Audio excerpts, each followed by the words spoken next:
শেখ হাসিনা এবং তার দোসরদেরকে গণহত্যার দায়ে বিচারের আওতায় নিয়ে আসতে হবে।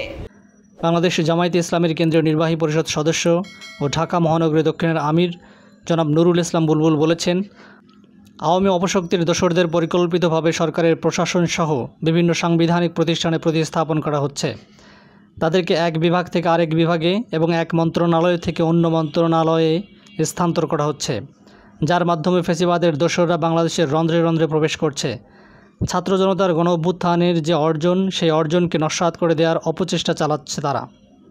ছাত্র জনতার অভ্যুত্থানের ফসল এই অন্তর্বর্তীকালীন সরকারকে এ ব্যাপারে সজাগ ও সতর্ক থাকতে হবে। ফ্যাসিবাদ ও তাদের দোসরদের আর কোনো চক্রান্ত এদেশের জনগণ সফল হতে দেবে না। নুরুল ইসলাম বুলবুল বলেন, হাজারো শহীদের রক্তের বিনিময়ে এদেশের মানুষ নতুন বাংলাদেশ পেয়েছে। অন্তর্বর্তীকালীন সরকারের কার্যক্রমের দিকে সেই জনতা তাকিয়ে আছে। যদি আপনারা ব্যর্থ হন, তবে বাংলাদেশ ব্যর্থ হবে। ফ্যাসিবাদের দোসর বা অন্য কোনো ষড়যন্ত্রকারীকে যদি আপনারা কোনো সুযোগ করে দেন, তার পরিণতি শুধু 18 কোটি মানুষ ভোগ করবে না, বরং আপনাদেরকেও ভোগ করতে হবে।